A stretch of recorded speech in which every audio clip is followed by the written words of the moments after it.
이제 다 같이 일어서서 하나님 앞에 예배하겠습니다.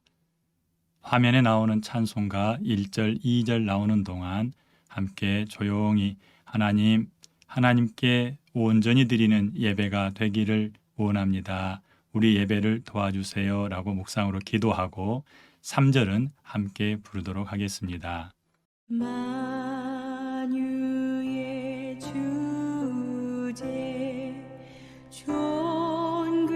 존귀하신 예수 인자가 되신 하나님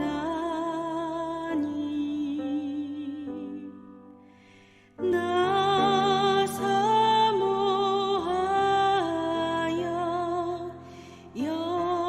영원히 섬길 내 영광 되신 주로다.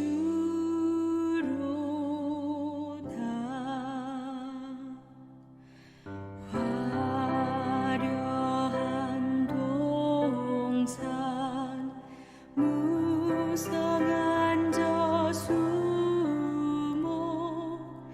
다 아름답고 묘하나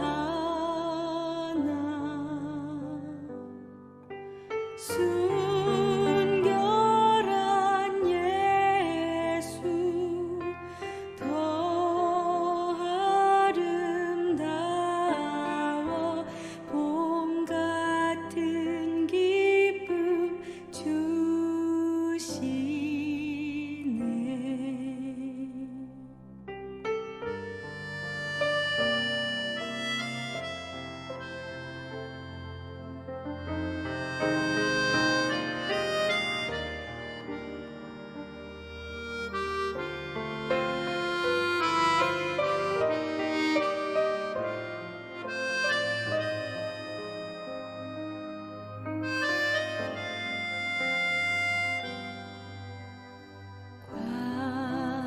광명한 해와 명랑한 저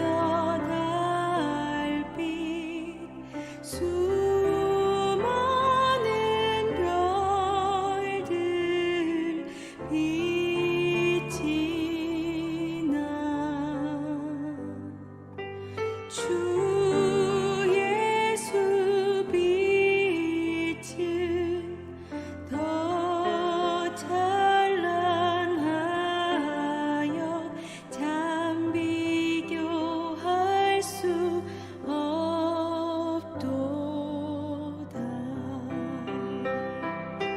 주 예수 빛은 더 찬란하여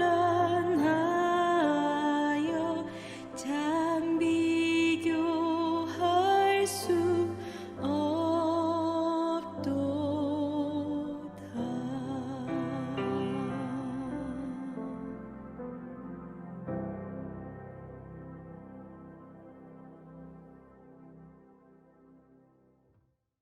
하나님은 영이시니 예배하는 자가 영과 진리로 예배할지니라.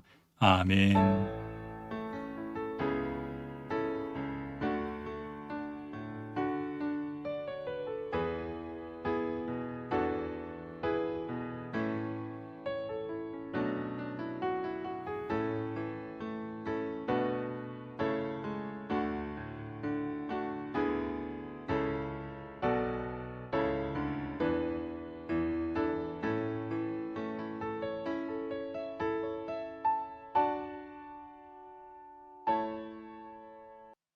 지금 이 자리에 오셔서 우리의 예배를 받으시는 아버지 하나님, 하나님만 바라보고 하나님께만 영광 돌리기를 원하오니 우리 예배 받아 주시옵소서.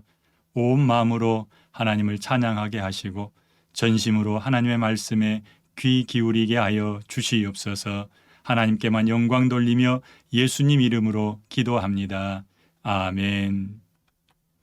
찬송가 73장입니다.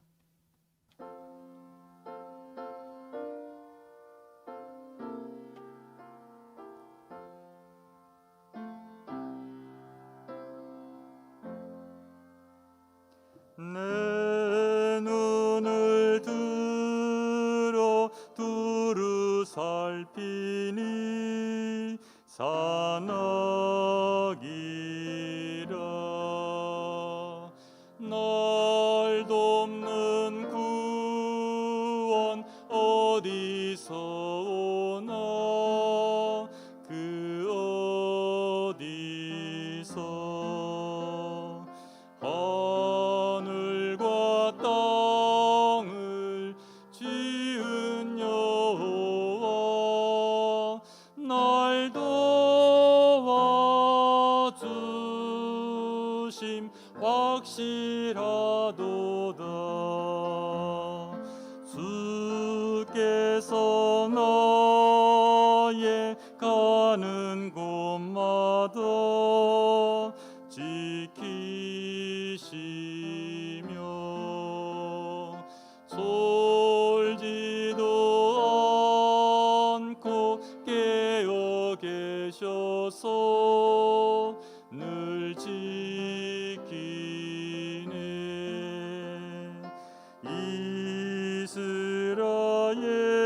이스라엘을 지키시느니 쉬지도 않고 살펴주시네. 여호와 나의 보호자시니 늘 지키며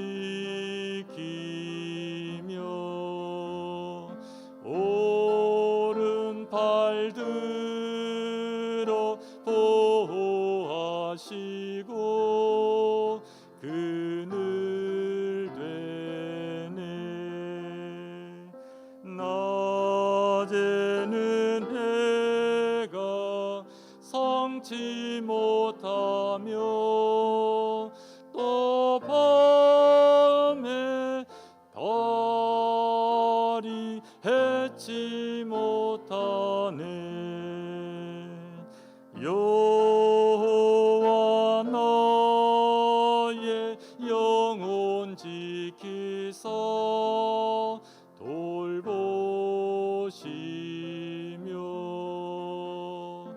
내 모든 죄를 사해 주시고 늘 지키네.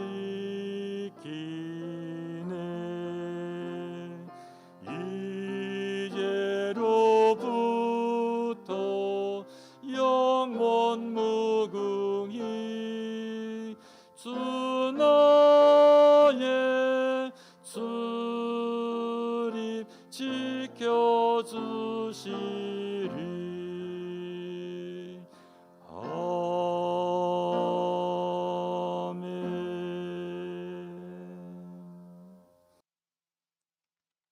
함께 시편 96편을 낭독하겠습니다.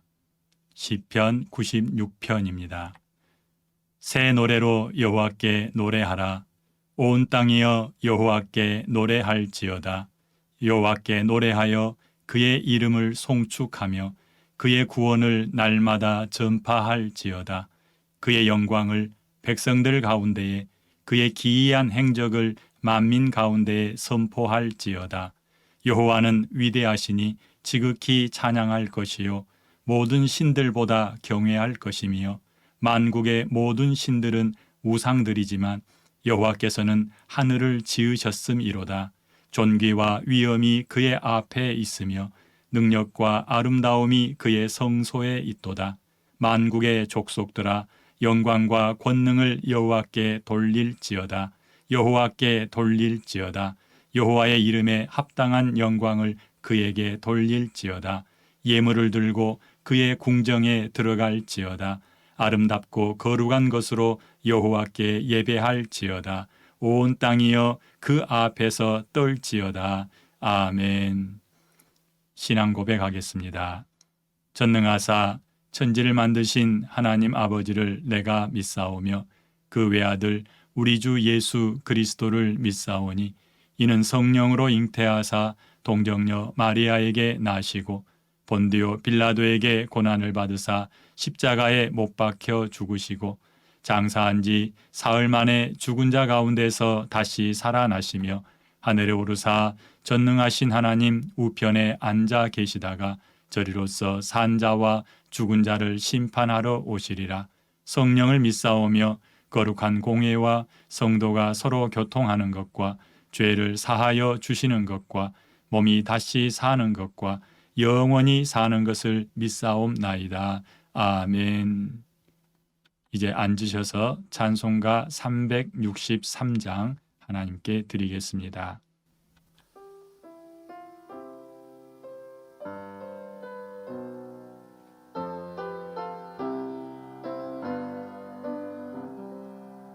내가 깊은 곳에서 주를 불러 아뢰니 주여 나의 간구를 들어주심 바라고 보좌 앞에 나가니 은혜 내려 주소서.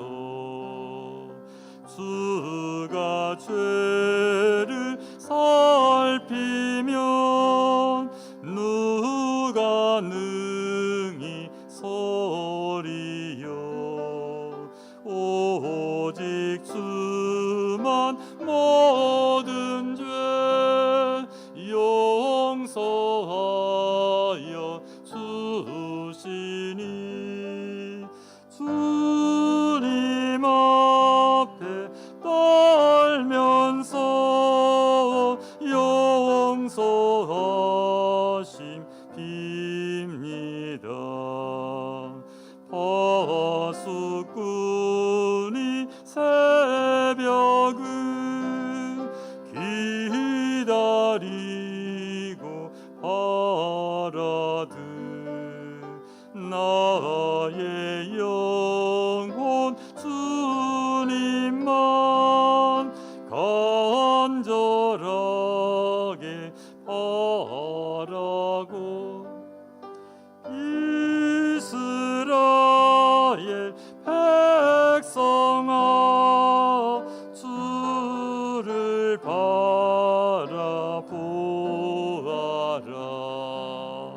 주의 크신 은혜와 그의 능력 바라며 주의 깊은 은총에 우리 구원 있으니 변함없는 주님만 믿고 기다릴지라.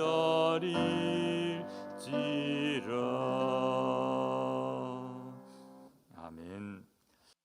이 시간 박종철 안수 집사님 나오셔서 우리를 대표해서 기도 인도하겠습니다.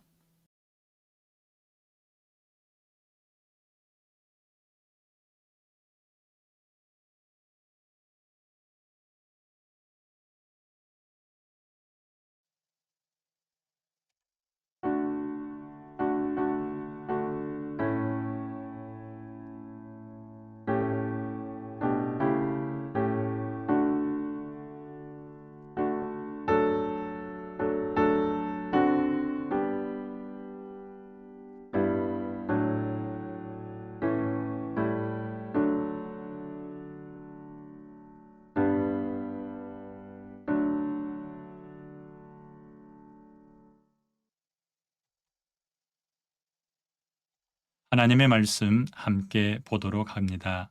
사무엘하 20장 18절로 26절 말씀입니다. 구약성경 사무엘하 20장 18절에서 26절까지 말씀 함께 교독합니다. 18절 먼저 읽습니다. 여인이 말하여 이르되 옛사람들이 흔히 말하기를 아벨에게 가서 물을 것이라 하고 그 일을 끝내었나이다. 나는 이스라엘의 화평하고 충성된 자 중 하나이거늘 당신이 이스라엘 가운데 어머니 같은 성을 멸하고자 하시는도다.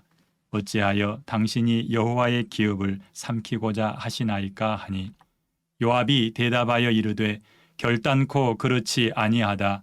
결단코 그렇지 아니하다. 삼키거나 멸하거나 하려 함이 아니니 그 일이 그러한 것이 아니니라.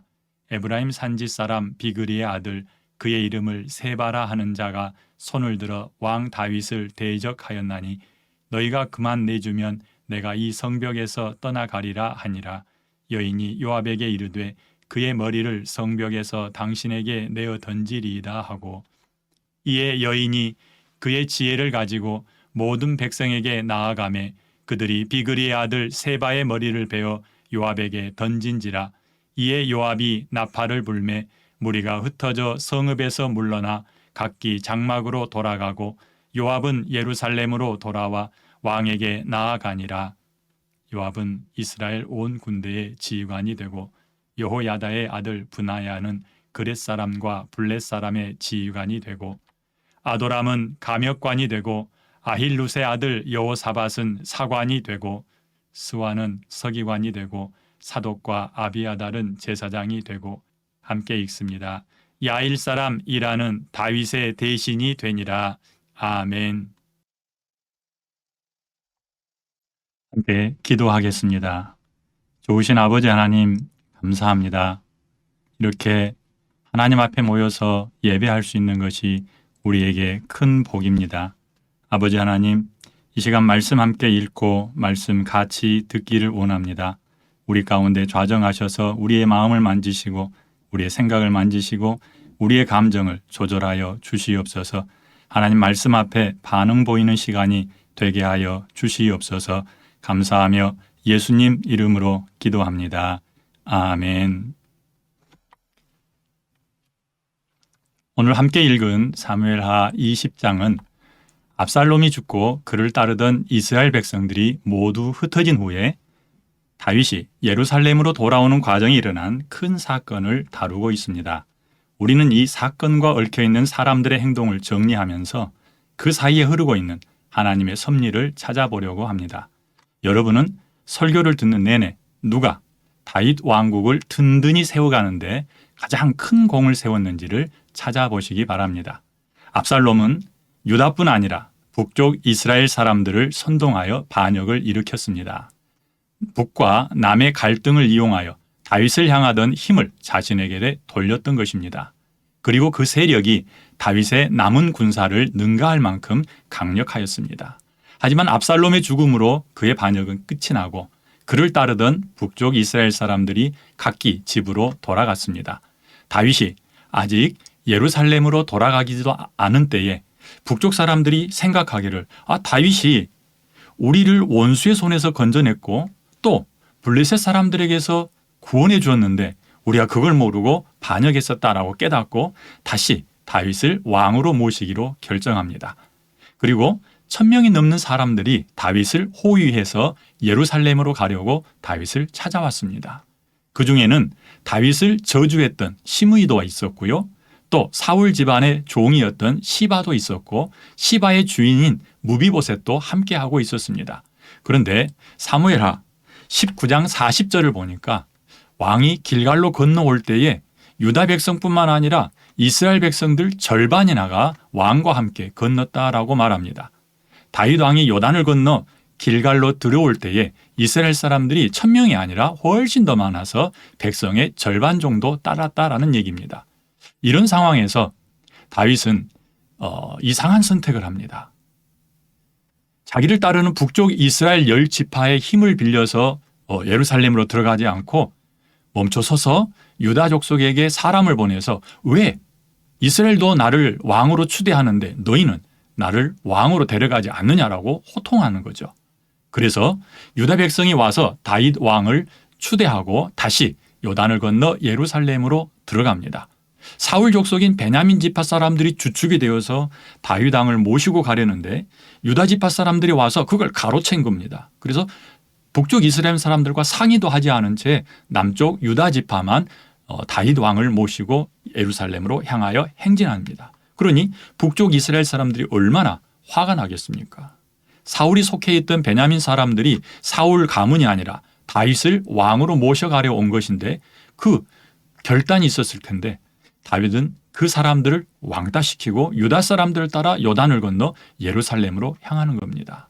이 일로 베냐민 지파에 섞여 있던 비그리 아들 세바가 반역을 일으키게 됩니다. 다윗의 북이스라엘 지파 사람들을 배려하지 않는 행동에 또다시 반역이 일어난 것입니다. 북이스라엘과 남유다 사이에 생겨난 골은 치유되지 않고 압살롬을 통해 그리고 이번에는 세바를 통해서 반역으로 나타났던 것입니다. 연이어 일어나는 반역은 다윗 왕의 체면을 아주 구겨놓았습니다. 그가 위대한 왕이라 불려지는 것이나 백성들의 칭송을 듣는 왕의 이미지와는 사뭇 다릅니다.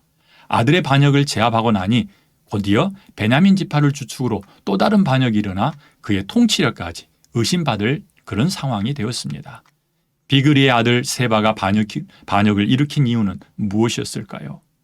베냐민 사람 세바는 다윗으로부터 불공평한 대우를 받았다고 강력하게 어필하고 있습니다. 사무엘하 20장 1절 말씀을 보면 여기 이스라엘 백성들이 왕따당한 자리에 불량배 하나가 있었다라고 말합니다. 그의 이름이 세바이죠. 베냐민 사람 비그리 아들이었던 세바가 두 가지 이유를 들어서 반역을 일으킵니다. 하나는 다윗과 나눌 분깃이 없다라고 말합니다. 또 하나는 이새의 아들에게서 받을 유산이 우리에게 없다. 그러니 다 돌아가자 이렇게 말하는 거죠. 다윗과 나눌 분깃이 없다는 것은 무슨 뜻일까요? 분깃은 전리품으로 생각하면 이해가 쉬울 것입니다. 압살롬의 반역이 제압되고 승리한 군사들이 돌아오면서 승전가를 부를 뿐만 아니라 싸움에서 이기고 나서 챙겨든 전리품들이 있죠. 그 전리품을 가지고 화려하게 예루살렘으로 입성하고 모든 백성의 환영을 받는데 이스라엘 사람들은 그 자리에 낄 수 없다는 겁니다. 다윗으로부터 팽당했기 때문에 그들에게 나눠줄 전리품이 없다는 거죠. 두 번째로 이새의 아들들에게 받을 유산이 없다라고 하는 말은 지금 당장 전리품뿐만 아니라 장차 다윗 왕가로부터 존중받지 못하고 계속해서 이번처럼 찬밥 신세가 될 것이라 이렇게 말하는 겁니다. 모든 것을 유다와 함께 할 것이기 때문에 이스라엘 10지파가 끼어들 틈이 없다는 것이죠. 이 말을 들은 백성들은 다윗을 따라가지 않습니다. 곧장 이 세바를 따라서 북쪽 자기 집으로 돌아가 버립니다. 그런데요, 이런 때에도 다윗은 유다 사람들과 함께 예루살렘으로 가지 세바나 흩어지는 북쪽 이스라엘 백성들을 위해서 뭔가를 하지 않습니다. 다윗의 또 다른 결정을 한번 볼까요? 그는 압살롬의 군대 장관으로 자신에게 칼을 겨누었던 아마사를 부릅니다. 죽이지 않았어요. 그리고 그에게 특별한 임무를 맡깁니다. 유다에 내려가 사흘 동안 세바를 쫓을 군대를 모집하고 그 후에도 자기 곁에 남아있어 군대 장관을 맡아달라고 합니다. 이러한 결정을 한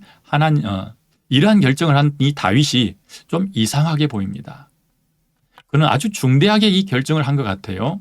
그가 말하기를 너희는 또 아마사에게 이르기를 너는 내 골육이 아니냐. 내가 요압을 이어서 항상 내 앞에서 지휘관이 되지 아니하면 하나님이 내게 벌 위에 벌을 내리시기를 바라노라 이렇게 말합니다.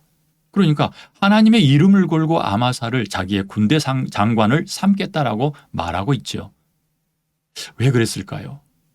그가 또 아마사를 불러서 말합니다. 너는 나를 위해서 3일 내로 유다 사람을 큰 소리로 불러 모으고 너도 여기 내 곁에 있어라 라고 말합니다. 요압을 견제할 세력을 키우기 위해서 그랬을까요? 아니면 압살롬에 대한 애정이 그를 다시금 중용하게 하였을까요? 하지만 아마사를 기용했던 그의 결정은 또 다른 비극을 가져옵니다.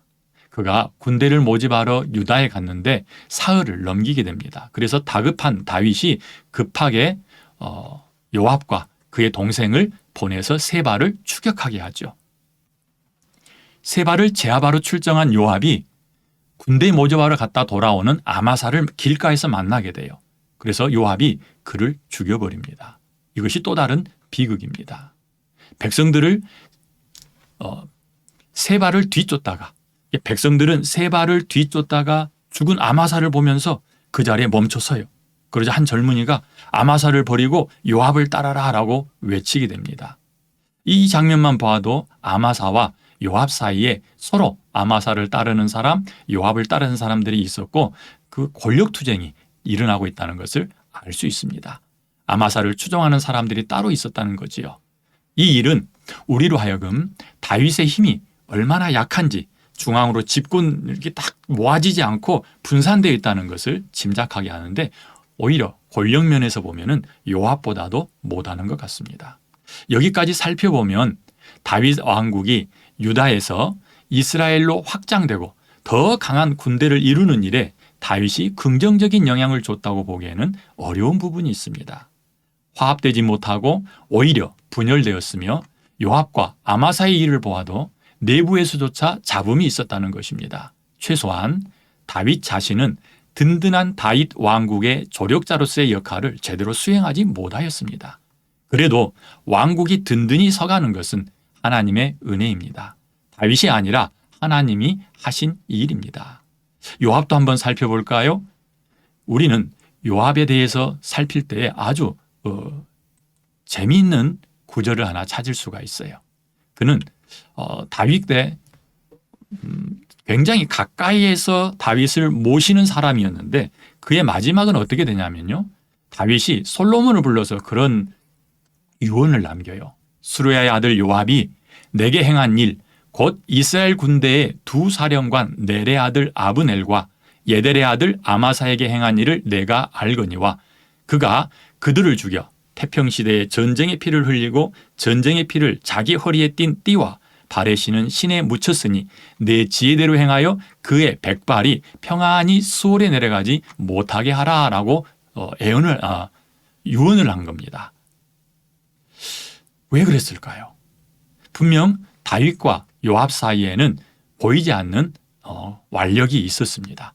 그런데 다윗은 요압에게 아주 커다란 약점을 잡혀 있었어요.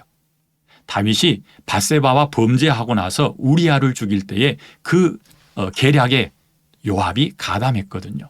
누구도 모르는데 다윗과 요압만 우리아의 죽음에 대한 비밀을 알고 있었던 겁니다. 어쩌면 다윗은 그 일로 요압에게 꼼짝 못하였을 겁니다. 그래서 자기 생전에 요압을 어찌할 수 없었고 죽기 직전 유언을 남겨서 솔로몬에게 다윗이 부탁하는 겁니다. 요압을 가만 내버려 두지 마라. 죽여버려라라고 말하는 겁니다. 다윗과 요압은 오랜 시간 함께하였지만 결코 찰떡궁합이 아니었습니다. 요압이 다윗을 존경한 것도 아닙니다. 요압과 그의 형제들이 용감하고 싸움을 잘하였고 다 다윗 주위에서 큰 힘이 된 것은 사실입니다. 그러나 좀 더 들여다보면 다윗은 그들의 힘을 분산시키려고 애를 썼습니다. 아마사를 불러 군대 장관 삼으려는 일도 그렇고요. 또 요압이 죽였던 사울의 군대 장관이었던 아브넬도 다윗이 그를 중용하려고 했을 때에 요압이 죽여버렸습니다. 요압이 죽인 아브넬이나 아마사 사건으로 보면 요압은 자기 자리를 지키려고 굉장히 노력하는 사람처럼 보입니다. 누구도 자기 근처에 오지 못하도록 다 죽여버렸기 때문입니다. 특히 다윗이 살리려고 하는 사람은 다 죽였어요. 다윗의 아들 압살롬까지 죽였습니다. 다윗이 군대 장관으로 세우려는 사람은 다 죽여버리고 특별히 살려달라는 압살롬까지도 죽였던 것. 그것은 세바가 일으켰던 반역과 다를 바가 없습니다. 후일에 한 번 더 그의 본심이 드러납니다. 다윗이 늙고 힘이 없어서 침상에 누워있을 때에 요압은 다윗의 아들인 아도니아와 함께 반역을 일으킵니다. 나라를 세웠다가 뒤늦게 솔로몬에 의해서 죽임을 당하게 되지요. 요압은 다윗의 가장 가까이에서 자기 형제들과 함께 다윗을 애워싸고 힘자랑했던 사람입니다. 교묘하게 자리를 지키며 불순종하는 요압은 어떤 면에서는 다윗에게 다른 반역자들보다 더 큰 골칫덩어리였을 것입니다. 그러니 다윗 왕국이 든든히 세워져 가는데 요압의 역할도 그다지 크지 않습니다. 군대 장관이었던 요압이나 그의 형제 그리고 30인의 용사가 다윗 왕국을 세우는데 주된 역할을 한 것은 아니었습니다. 또 한 사람을 볼까요? 요압이 세바를 뒤쫓다가 아벨이라고 하는 성읍에 이르게 됩니다. 이 안에 많은 사람들이 있었는데 그중에 특별한 인물이 하나 있었어요. 요압이 만난 사람들 가운데 아주 특별한 사람은 여인입니다. 그런데 이 여인은 이름이 없습니다. 오히려 그 여인을 부를 때는 지혜로운 여인이다 이렇게만 말을 해요. 세바가 이스라엘 모든 지파를 두루 다니면서 자기를 추종하는 세력들을 끌어모았습니다. 그리고 자기를 따른 사람들 데리고서 이 아벨이라고 하는 성으로 들어갔어요. 이 성은 이스라엘의 어머니 성과 같이 아주 오래되었고 또 규모도 있었습니다. 세바를 추격하던 요압과 그의 군대는 아벨을 치기 위해 이 성으로 진입할 좋은 루트를 개척하기를 원했어요. 그래서 두 가지 방법을 선택하는데 하나는 성 옆에 높이 흙무더기를 쌓아서 토성으로 그를 공격하기를 원했고요. 또 하나는 직접 성벽을 깨뜨리려고 했습니다. 그래서 그들은 흙을 모아서 옆에 성곽 높이만큼 흙을 쌓기를 시작했고 그리 들어가기 직전이 되었어요. 그 무렵에 한 여인이 요압을 찾습니다. 사무엘하 20장 16절을 같이 한번 볼까요? 그 성읍에서 지혜로운 여인 한 사람이 외쳐 이르되 들을지어다 들을지어다 청하건대 너희는 요압에게 이르기를 이리로 가까이 오라 내가 네게 말하려 하노라 한다 하라. 이 말을 듣고 이제 요압이 여인 앞에 오지요. 이 여인은 이름이 없는 대신 지혜롭다라는 평가를 받았지요. 그녀가 아벨성을 대표하여 요압과 단판을 짓고 있습니다. 그걸 보니 그녀의 신분이 상당히 높았을 거라는 생각이 듭니다. 아마도 아벨성의 리더였을 겁니다. 지혜로워서 백성들이 그 여자를 따랐고 또 그녀는 훌륭한 통치자들 중에 하나였을 것입니다. 이스라엘 사회에서 여자가 이런 지위에 오르는 것은 사사 정도 되어야만 나타날 정도입니다. 그러니 이 지혜로운 여인이 얼마나 영향력 있는지 짐작할 수 있지요. 그녀가 요압에게 이렇게 말합니다. 여인이 말하여 이르되 옛사람들이 흔히 말하기를 아벨에 가서 물을 것이라 하고 그 일을 끝내었나이다. 나는 이스라엘의 화평하고 충성된 자 중 하나이거늘 당신이 이스라엘 가운데 어머니 같은 성을 멸하고자 하시는도다.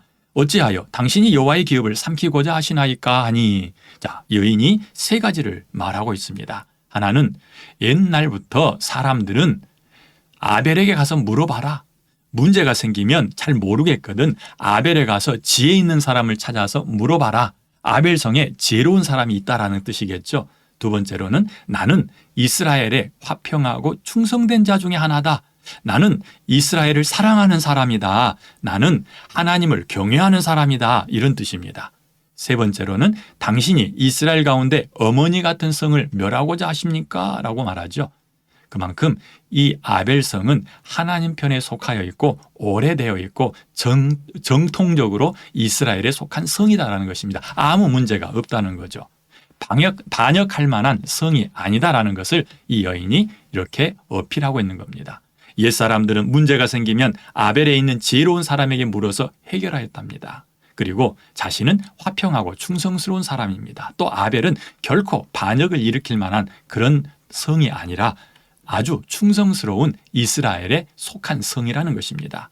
여호와의 기업이라고 말하는 거죠. 그런데 요압이 어리석게 이 아벨을 무너뜨려 버리고 또 아벨에 있는 사람들을 죽이려 한다고 오히려 아벨의 이 여인이 요압을 꾸짖고 있는 겁니다. 그리고서 다른 해결책을 찾을 것을 제안을 하고 있죠. 자, 그가 가리키는 해결 방법을 한번 볼까요? 그것은 자신들이 세바를 요압에게 내어주는 겁니다. 20장 22절을 같이 한번 읽어보겠습니다. 이에 여인이 그의 지혜를 가지고 모든 백성에게 나아가매 그들이 비그리의 아들 세바의 머리를 베어 요압에게 던지니라. 이에 요압이 나팔을 불매 무리가 흩어져 성읍에서 물러나 각기 장막으로 돌아가고 요압은 예루살렘으로 돌아와 왕에게 나아가니라. 아멘. 요압은 아벨성을 침략하기 위해서 토담을 쌓고 또 흙으로 성을 쌓았습니다. 토성을 쌓았어요. 그리고 성벽을 무너뜨리려고 많은 연장들을 준비했습니다. 그런데 요압과 달리 이 지혜로운 여인은 단칼에 세바의 반란을 진압해버렸습니다. 대단한 거죠. 여인이 요압과 담판을 지은 후에 자기 백성에게로 나아가는데 지혜를 가지고 자기 백성에게 나아갔다라고 말합니다.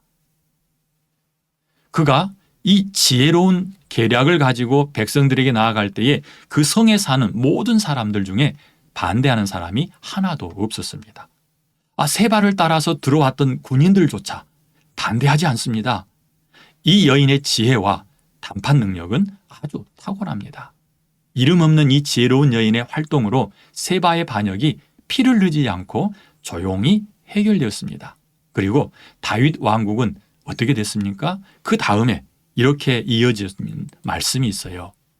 사무엘하 20장 23절입니다. 요압은 이스라엘 온 군대의 지휘관이 되고 여호야다의 아들 브나야는 그렛 사람과 블렛 사람의 지휘관이 되고 아도람은 감역관이 되고 아히룻의 아들 여호사밧은 사관이 되고 스와는 서기관이 되고 사독과 아비아달은 제사장이 되고 야일 사람 이라는 다윗의 대신이 되니라. 이 성경을 기록하고 있는 역사가가요, 이 지혜로운 여인 이야기를 끝내고 나서 곧장 다윗이 어떻게 왕국을 재정비했는지를 말하고 있는 거죠. 그 말은 여인의 지혜로운 계략과 담판지었던 그 일이 다윗 왕국을 든든히 하는데 결정적인 역할을 했다는 의미이기도 합니다. 그 일이 끝난 후에 곧장 요압은 예루살렘으로 돌아갔고 사람들이 각자 제 위치로 차지하게 되고 또 나라를 튼튼히 세워간 것입니다. 보십시오. 정치, 경제 그리고 종교 부분에 있어서 모두 다 안정된 그런 자리로 나아가게 됐다라고 말하고 있는 것입니다. 여러분 보시기에는 다윗과 요압 그리고 이 지혜로운 여인 가운데 누가 다윗 왕국을 든든히 세워가는데 가장 큰 공로자인 것 같습니까? 압살롬의 반역과 세바의 반역으로 나라가 위태로워졌을 때에 왕국을 구원하고 강력한 나라가 되도록 힘을 쓴 사람은 의외로 다 알려지지 않는 숨겨져 있는 인물들이었습니다. 잘 알려진 다윗, 요압 이런 사람들보다는 그동안 알려지지 않은 인물들이 보이지 않는 곳에서 큰 힘이 되었다는 것입니다. 압살롬 곁에 생명 걸고 남아있던 다윗의 친구 후세가 아니었다면 다윗이 요단강을 건너서 피할 수 있었을까요? 그럴 수 없었을 겁니다. 어쩌면 요단강을 건너기 전에 붙들려 죽임당하였을 것입니다. 자기 재산을 털어서 음식을 준비하고 나귀에 싣고 다윗을 찾아왔던 바르실레가 없었다면 굶주린 다윗 군대에게 누가 먹을 양식을 주었겠습니까? 급하게 도망 나와 먹을 것도 챙기지 못한 군대를 먹여 살린 것은 바르실레의 헌신이었습니다. 이름도 알려지지 않는 아벨성의 이 지혜로운 여인은 많은 사람들의 목숨을 건졌지요. 그리고 세바의 난을 단칼에 제압했습니다. 각자 자기의 짐을 지고 서로 협력할 때 다윗 왕국은 단단히 세워져 갔습니다. 어느 특정인에게 집중되지 않고 설령 다윗도 그렇게 하지 못했지만 모든 사람이 협력하여서 선을 이루어간 것입니다. 모두가 함께 세워가는 교회가 단단하다라고 말할 수 있을 겁니다. 누구 한 사람에 의해서 교회를 세우는 게 아니고 누구 한 사람에 의해서 왕국을 세우는 것이 아니라 우리 모두가 함께 자기 위치에서 사용되어짐으로 하나님의 나라는 협력하여 선을 이루며 세워져 가는 것입니다. 이 역사를 기록했던 역사가는 다윗이 압살롬과 세바의 난을 제압하고 왕국을 든든히 세워가는 이 사건을 통해서 무엇을 말하고 싶을까요? 하나님을 보여주고 싶어 합니다. 다윗 왕국에 새로운 조직이 들어서고 그들을 통해 예루살렘과 유다와 이스라엘이 강력해지는데 그 배후에 하나님이 계셨다는 것입니다. 다윗도 아니요, 요압도 아니요, 또 지혜로운 여인도 아니라 그 모두를 뒤에서 움직이고 계시는 하나님의 일하심이 있었다는 것을 이 역사가는 이 기록을 통해서 보여주게 하고 있다는 겁니다. 국가적 재난을 이겨내고 왕정을 재정비하여 강력한 통일 국가로 가게 하시는 하나님의 일하심, 그것을 말하고 싶은 겁니다. 우리 눈에도 이 말씀을 읽으면서 이 저자의 의도가 느껴지고 또 보여지기를 바랍니다.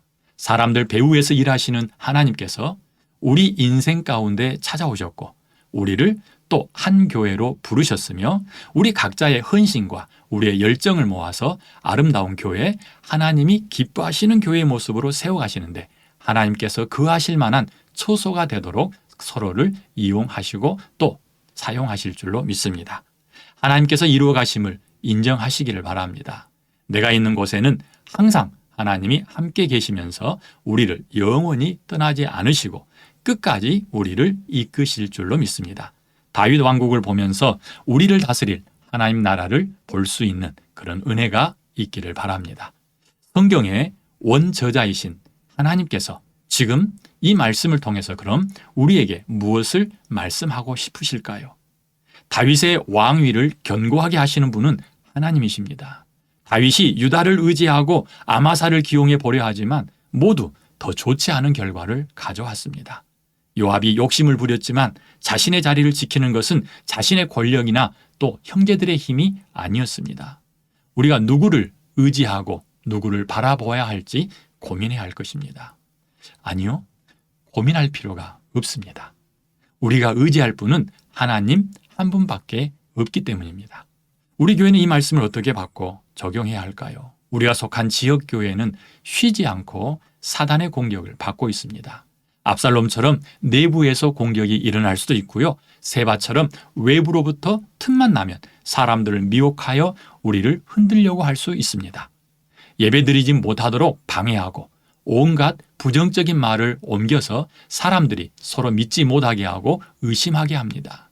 하지만 우리를 한 가족으로 부르신 하나님은 여전히 살아계시고 우리 각자를 통하여서 교회를 세워가실 겁니다. 때로는 우리가 기도할 때에 듣지 않으신 것 같고 또 우리가 기대하던 상황이 펼쳐지지 않을 때에도 하나님은 여전히 살아계십니다. 그리고 하나님은 하나님의 일을 하십니다. 때를 따라 후세, 바르실레, 지혜로운 여인과 같은 하나님의 신실한 사람들을 내세워서 교회를 교회다운 모습으로 세워가십니다. 우리는 내가 할 수 있다는 자신감을 가지는 것은 좋지만 자만이 되거나 다른 사람을 얕잡아보는 근거가 되어서는 안 될 것입니다. 항상 겸손하여 나보다 남을 낮게 여기는 태도를 유지하며 성령 하나님을 의지해야 합니다.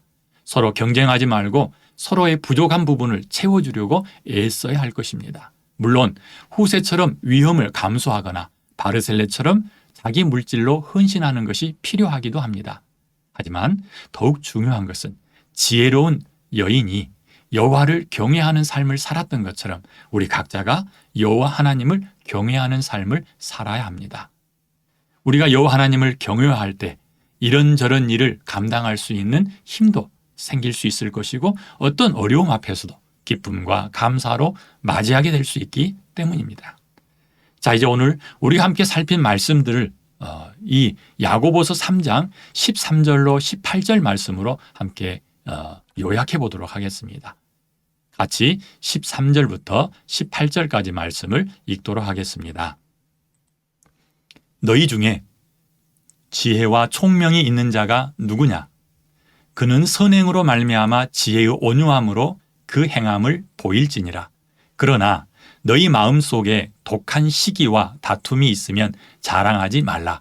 진리를 거슬러 거짓말하지 말라.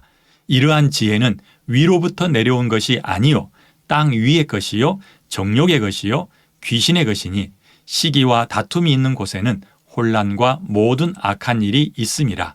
오직 위로부터 난 지혜는 첫째 성결하고 다음에 화평하고 관용하고 양순하며 긍휼과 선한 열매가 가득하고 편견과 거짓이 없나니 화평하게 하는 자들은 화평으로 심어 의의 열매를 거두느니라.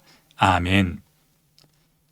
오늘 우리는 합력하여 선을 이룬다는 말씀을 함께 살펴보았습니다.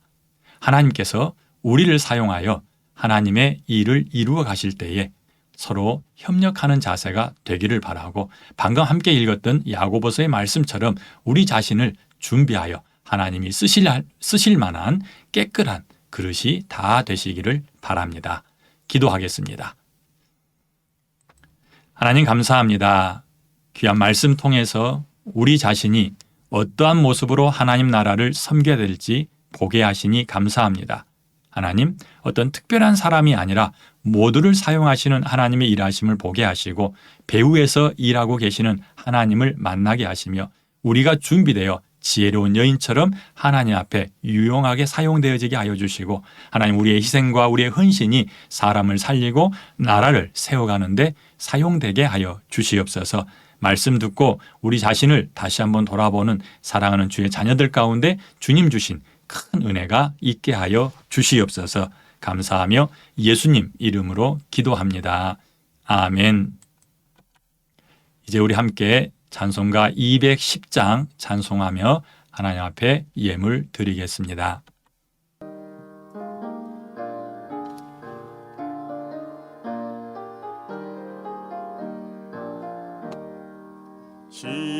시온성과 같은 교회 그의 영광 한없다. 허락하신 말씀대로 주가 친히 세웠다. 반석 위에 세운 교회 흔들 자가 누구랴. 모든 원수 애워싸도 아무 근심 없도다. 생명샘이 솟아나와 모든 성도 마시니 언제든지 흘러넘쳐 부족함이 없도다. 이런 물이 흘러나니 목마를 자 누구랴. 주의 은혜 풍족하여 넘치고도 넘친다. 주의 은혜 내가 받아 시원 백성 되는 때 세상 사람 비방해도 주를 찬송하리라. 세상 헛된 모든 영광 아침 안개 같으나 주의 자녀 받을 복은 영원 무궁하도다.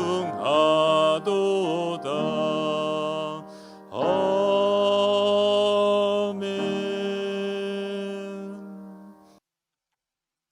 기도합니다. 아버지 하나님, 감사합니다. 하나님 앞에 나와 우리 자신을 내어놓고 아멘으로 말씀을 받으며 우리 자신을 점검하게 하시니 감사하고 또한 우리에게 허락하신 재물을 가지고 하나님을 향하여 우리의 마음을 표현할 수 있게 하시니 감사합니다. 여러 가지 제목 가지고 하나님 앞에 나와서 드립니다. 하나님, 물질만 아니라 마음도 받으시고 정성도 받으시고 저들의 시간도 받아 주시옵소서. 하나님을 영화롭게 하기 위하여 우리의 삶이 사용되어지는 것을 기뻐하게 하시고 늘 드리는 기쁨이 우리 가운데 넘쳐나게 하여 주시옵소서. 하나님 아버지, 이 물질을 사용하여 더 많은 생명들이 살아나게 하시고 우리 교회가 더욱 단단히 세워져 가는데 사용되게 하여 주시옵소서. 드리는 모든 손길 위에 주의 은혜가 충만하게 나타나기를 소원하옵고 예수님 이름으로 기도합니다. 아멘. 이제는 우리 주 예수 그리스도의 은혜와 무한하신 아버지 하나님의 긍휼하심과 우리를 위해 우리 가운데 거하시며 교통하시는 성령님의 은혜가 말씀 받고 말씀대로 살기를 소원하는 사랑하는 주의 자녀들 머리 위에 영원토록 함께 있을지어다. 아멘.